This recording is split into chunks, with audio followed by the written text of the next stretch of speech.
de estar con la familia, pero muchas veces no se ve así, muchas veces se cree que nomás es por hacerles la maldad, pero créanme que no, créanme que aquí, eh, al igual que Pablo, nos mueve más el amor que otra cosa, aunque muchas veces no se entienda, pero créanme que así es. Eh, bueno, este hombre que se cayó Eutico significa afortunado o bienaventurado. Y su nombre se confirma en esta acción, ¿verdad? Imagínate cuántos quisieran tener la fortuna de caerse, primero no dejarse de caerse y después que haya ahí un siervo de Dios que te sane y que te vuelva a la vida. Eso sí es ser afortunado. Eso es tener mucha bendición de parte de Dios, ¿verdad? ¿Por qué se cayó? Pues porque había muchas lámparas, hacía calor, y también lo conozcamos acá, ¿no? El aire estaba viciado, había cansancio acumulado, ¿verdad? Y dice que la caída fue fatal, fue fatal. Y muchos podrían decir, bueno, a lo mejor se cayó, pero no se mató. Le están exagerando. ¿Cómo supo que el golpe era de muerte? Bueno, pues porque el que lo escribió fue Lucas y era doctor. Y si alguien sabe de este tema, pues son los doctores, ¿no? A lo mejor yo puedo ver que alguien se caiga y puedo decir, bueno, pues sí se cayó, pero pues a lo mejor cayó bien o se pegó. No, no, no. Sí, él era un experto que vio que el golpe que recibió este hombre era un golpe fatal. Muchas veces cuando nos enfrentamos a este tipo de pasajes, hay gente que es que buscan siempre contradecir la Biblia, dicen, no, no, de seguro cayó de pie y se torció el pie y aquí le están exagerando, ¿no? ¿Quién nos asegura? Pues quién nos asegura el autor, que es que es un doctor el que está diciéndolo. Por eso sabemos que es verídico lo que está escrito aquí. Entonces, hermanos, aquí vamos a ver que hay que darle,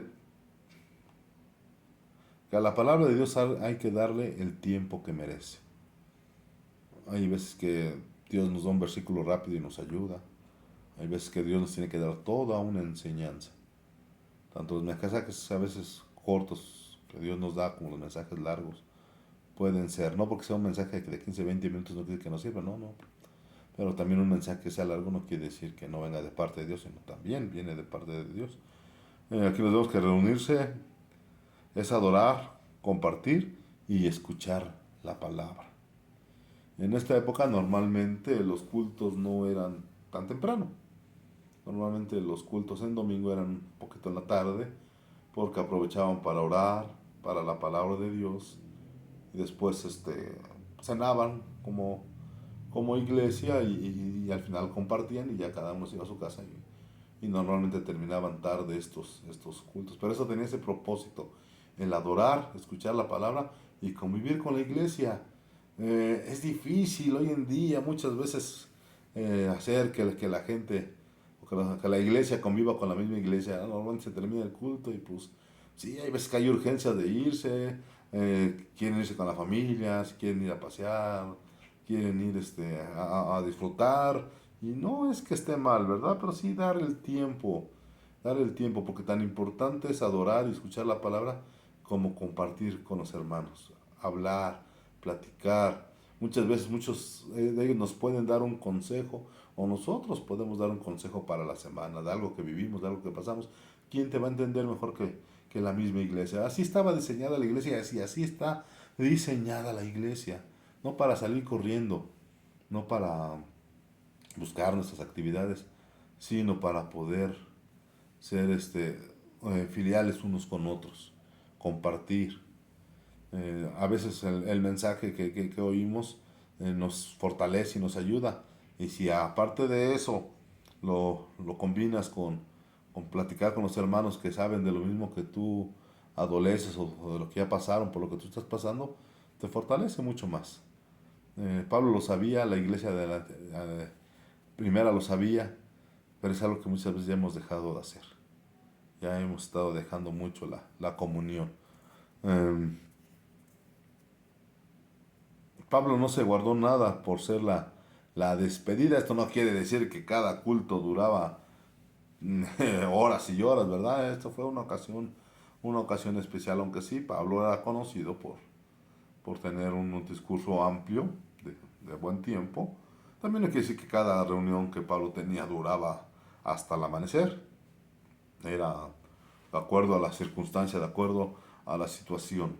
En esta ocasión Pablo sabe que ya no lo va a volver a ver y quiere darles lo más que se pueda. Eh, y esto nos debe también llevar a la pregunta, ¿no? ¿Cuánto valoramos la palabra de Dios y la comunión con los hermanos? Porque tan importante es una como la otra. No podemos decir que vivimos una y otra no, porque es la Biblia. ¿Cómo puedes decir que amas a Dios a quien no ves y no amas a tu hermano al que sí ves? Y el amor a Dios se demuestra ayudando a los hermanos.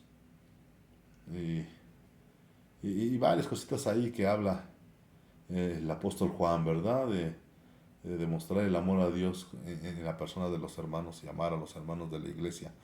Debemos de ser firmes, ¿no? De nada sirve que tuviéramos un conocimiento bíblico, exégeto y teológico de la Biblia si no somos capaces de tener esa comunión filial con los hermanos dentro de la iglesia. Es una enseñanza muy, muy, muy amplia en esto que Pablo nos enseña. A lo mejor tú puedes decir, pues en esta no se ve mucha palabra, no se ve mucha teología, hermanos, pero nos están dando el ejemplo de cómo se vivía en la época del apóstol Pablo, la comunión entre iglesias. Es lo que debemos de saber, ¿verdad? De aprovechar. Entonces, debemos de valorar tanto la palabra de Dios como la comunión con los hermanos. Una no puede estar aislada de la otra.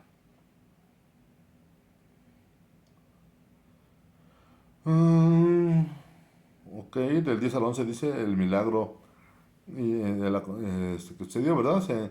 Entonces descendió Pablo y se echó sobre él y abrazándola dijo, no os alarméis, pues está vivo. Después de haber subido y partido el pan y comió y habló largamente hasta el alba y así salió. Eh, ¿Qué vemos en este significado? Podemos ver que Pablo repite la acción de Elías y Eliseo, ¿verdad? Cuando ellos resucitaron a unos muchachos que igual se ponen sobre ellos y resucitan.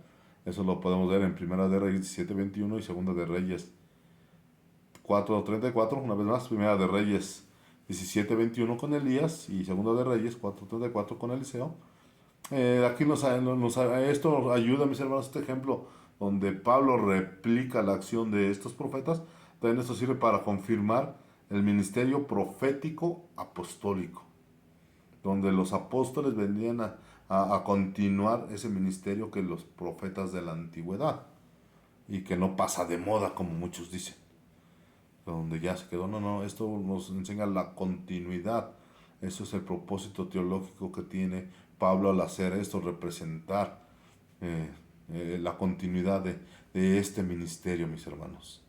Que hoy en día hay mucha gente que habla y muchas veces gente dolida y con razón por el abuso que se ha tenido de estas prácticas y de estos nombramientos. Pero es una realidad, sigue existiendo, sigue pasando. Y esto es una confirmación de lo de lo que está sucediendo. Eh, pero también aquí es algo importante, que no es por el poder personal de Pablo que sucede este milagro, sino es Dios actuando. ¿Para qué? Para consolar y confirmar su palabra. Después de que Pablo está confirmando a los hermanos y los está exhortando y los quiere motivar a seguir viviendo una vida de fe, sucede este milagro para reafirmar lo que Pablo venía diciendo, ¿verdad? Lo que Pablo venía predicando y proclamando de la confianza en Dios. Dios permite que suceda esto para demostrar con poder que Dios sigue teniendo el control de las cosas, mis hermanos. Ve que muchas veces es difícil, muchas veces vemos, bueno, poco Dios no pudo evitar que cayera. Sí, sí pudo evitar que cayera. Así como dice, ay, por Dios, ¿por qué no evitaste que yo cayera? Pues porque muchas veces Dios permite que caigas porque quiere demostrar su poder de una manera sobrenatural en tu vida. ¿Para qué? Para reafirmarte tanto a ti como a la iglesia. Y nos damos cuenta, mis hermanos, que no es por el poder ni por el amor de Pablo, sino por el poder y el amor de Dios que tiene con nosotros. Esto, mis hermanos, es algo que nosotros debemos de comprender mucho, ¿verdad? Muchas veces nos van a pasar cosas. Y tú crees que el trancazo no le dolió? Pues sí, le dolió. Pero después de eso vino la restauración de Dios. No hay nada, ¿no? Muchas veces a lo mejor tú pensaste que ya caíste y que ya no hay manera de levantarte y que no hay quien te levante. Pues Dios te quiere levantar y Él puede levantarte, no importa en la situación que estés. Este hombre incluso hasta se murió. Ay, imagínate que hay más peligroso y muchas veces nos caemos, nosotros estamos en peligro, en problemas y dicen, ay, ¿quién va? No, ya no hay manera de salir. Hermano, si Dios es capaz de levantar a uno que se desnucó y se mató, no podrá hacer lo mismo por nuestros problemas o con nuestra situación. Entonces, lo que para eso sirven los milagros, para motivarnos a seguir confiando en el Señor, ¿verdad? Eh, También vemos en el versículo que dice que vuelve a la comunión. Él sigue enseñándole hasta amanecer. La vida restaurada nos llama a valorar la palabra y la hermandad. Fíjate que después de que pasa esto, pues Pablo nos dice, bueno, pues creo que ya mejor nos vamos, creo que ya están cansados, creo que ya lo mejor es irnos. No, no, no. Lo que Dios aprovecha, bueno, Pablo aprovecha por inspiración de Dios para seguir teniendo esta comunión con la iglesia. Ahora, entonces Eutico, de caído y muerto, a restaurado y vivo. Es lo que Dios quiere demostrar a la iglesia, que acaban de pasar por algunos problemas, que Dios puede restaurarte. Tú en estos momentos tal vez tengas problemas, tal vez tengas circunstancias que te están afectando, que te sientes decaído, que te sientes a punto de desfallecer, pues Dios puede hacer un milagro en tu vida para que pases de caído y muerto a restaurado y vivo, ¿verdad? El milagro devolvió el ánimo y confirmó el mensaje. Los milagros tienen el propósito de confirmar la palabra de Dios. Para eso son los milagros. No son para ser exhibicionistas, no son para ganar dinero, no son para que sean famosos en redes sociales ni con videos virales. No, no, no. Los milagros tienen el propósito de confirmar la palabra de Dios. ¿Y qué, pues, cuál fue el resultado? Ese que terminaron gozándose con la cena y escuchando hasta el alba. O sea, ellos lejos de que esto los espantara, lejos de que ellos dijeran, no, pues vámonos porque ya se puso a ver la situación. No, se motivaron, siguieron alabando y siguieron en comunión entre ellos, ¿verdad? Entonces, ¿qué vemos aquí? Que la situación, ¿qué situación parecida a una caída definitiva llevas hoy? Confía en la restauración, no importa el problema que tengas, en la situación en la que estés y que te sientas caído, Dios puede restaurarte porque son promesas que Él ha dado siempre y cuando permanezcamos en su palabra y en la comunión con la iglesia. Dios no tiene ningún problema en mostrar su poder en tu vida. El problema es cuando no queremos ni su palabra ni su comunión con la iglesia, pero sí queremos los milagros. No es así, no es así, hay un orden. Comunión, eh, alabanza y escuchar su palabra o atención a su palabra y después el milagro. No es de que, bueno, si Dios me concede esto, entonces ir a la iglesia. Si Dios me da lo que pido, entonces posiblemente vaya a la reunión de oración. Así no funciona. Así no funciona. ¿Cómo funciona? Buscar primeramente el reino de Dios y su justicia. Y lo demás viene por añadidura, mis hermanos. Esto simplemente en este pasaje nos enseña de todo lo que ha venido predicando Pablo, de todo lo que ha venido enseñando, todo lo que ha venido pasando, ahora nos lo muestra de una manera práctica, de una manera poderosa, a través del Espíritu Santo, de restauración, tanto para las iglesias como para este hombre. Entonces, imagínate con un Dios así, pues ¿qué podemos temer? ¿Qué nos puede pasar? Simplemente aprendamos el orden de las cosas. Aprendamos que primero son los caminos de Dios. Primero es comunión. Y a los caminos de Dios también entra la comunión con los hermanos. Si es que esforcémonos más. Muchas veces ya tenemos comunión con Dios, nos gusta alabarlo, nos gusta orar, nos gusta escuchar su palabra. Pues que así nos debe de gustar también tener relación con los hermanos. Esos que se espantan, esos que se orillan, no quieren tener nada de contacto con la iglesia, no quieren tener contacto con los hermanos. Tengan cuidado porque la vida espiritual no es así. La vida espiritual Dios la diseñó de una manera y en varios libros, sobre todo el apóstol Juan, nos habla mucho sobre la comunión con la iglesia. Bueno, mis hermanos, este es el pequeño tema de esta tarde.